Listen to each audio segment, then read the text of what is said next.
everyone, Paul Stone here, CEO of Biggin and Scott. I'm joined today by Francesca Nicol from our Central Victoria office, which represents Daylesford and Ballarat. Hi, Fran. Good to be here, Paul. Thank you very much. It's very exciting for us to do this. So we're going to talk about the Central Victoria markets, but let's split it up into two. We'll talk about Ballarat and then Daylesford. Yep. So Ballarat, what's the area rat for Ballarat at the moment? I know it's cold, but what does that mean to the market? It's been absolutely freezing.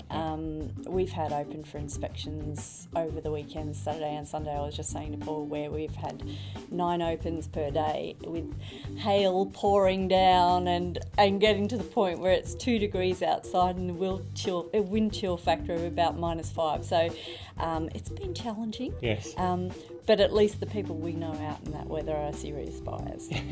Well, what's important? So first of all, if you're going to one of the opens and you stop to get a coffee for yourself, get one for the guys because they will be freezing, and it does get bloody cold. Yeah. So serious buyers, and hopefully the people watching this are thinking about selling or buying. So buyers at the moment, investors or serious first home, second home buyers? Trading? Really interesting between the two markets, very different. Yep. Ballarat, we're seeing a lot of investors, and of those 7 sales this month, they were all Emmas and they were all investor buyers. Wow.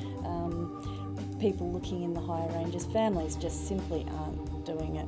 You know, I mean, some of them are looking, but they're just not committed to buying right now. It's just too cold. And so for the investor at the moment, when they're purchasing, what sort of return can they expect to get from the properties? At Ballarat, you'll see anywhere between a 4 and a 6% return. That's pretty good. Obviously, very much like Melbourne, the higher the rent return, the lower the capital growth. Sure. So you are better to look at sort of central period style homes and looking at 4 to 5% return if you want to ensure that your money's growing. You don't get much better than that.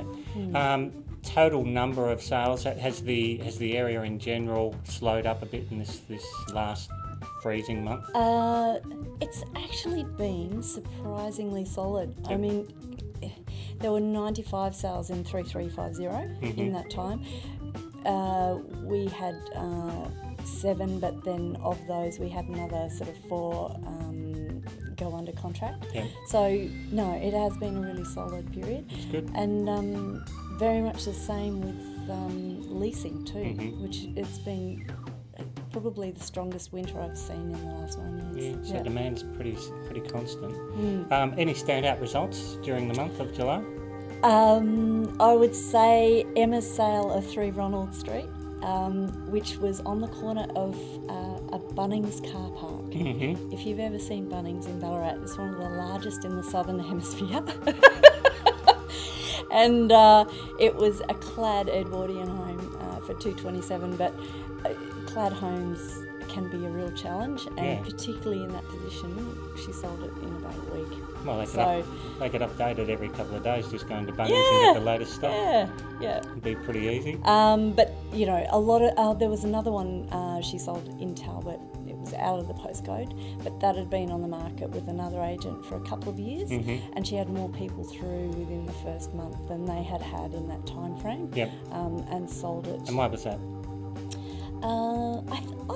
I really think it was because we committed to do open for inspections, and I really think the Melbourne connection worked for them.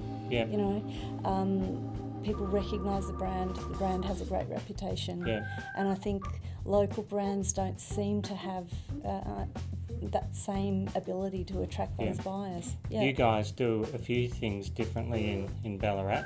Might want to walk us through that. So one of your open for inspections, for those of you that have been to one, you get a fair bit of information, so do you want to just talk us through that? Look, I suppose we recognise the fact that we do deal so much with buyers from out of town, and quite often what we find is they'll arrive and be blown away by the quality of property and yet not have the confidence with regards to pricing, because it's a very diverse market. Yep. So we put together kits that show comparable sales within the same price range, and also comparable on-market properties, so that they can then have a look at other things in the same price range and draw their own conclusion. But we feel that this really enables people to make a confident choice, whereby in the past what generally happens is if they don't feel confident, they'll rent for a year or two and then buy. Yeah, so this goes in with the newsletter that I write each week. I usually put at the bottom, it's about research, strategy and action. And you know, what we like to try and help with, if you ask us, is we'll give you the research. We've got it, and we'll be able to show you what prices are and what things have sold for. So don't hesitate to ask. So demand at the moment, we're about to come out. It looks like it'll be an early spring during this August period. Is demand still high?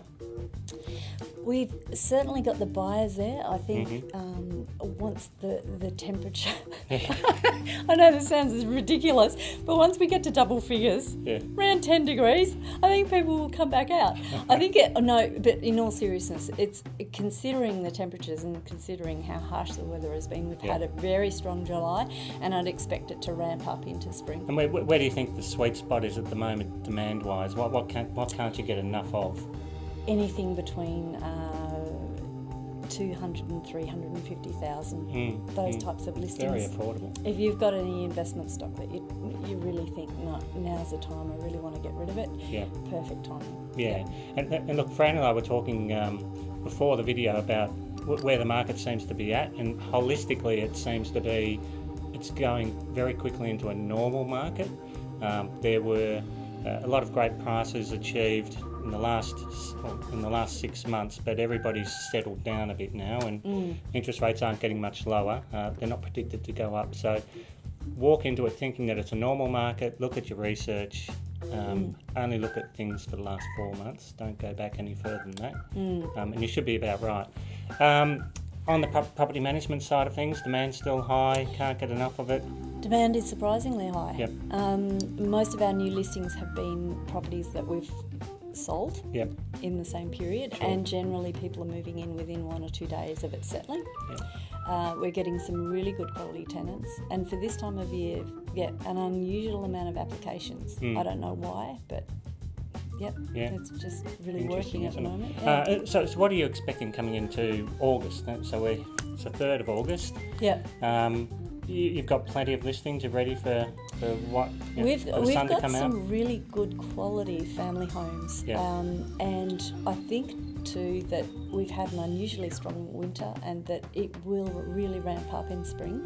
I'm really confident that we're going to have a massive end to the year, given what we've achieved in the last 6 months. Well, with those prices, affordability is the driver of all economies, and it's affordable in Ballarat, and a lot it's of people. Not that far.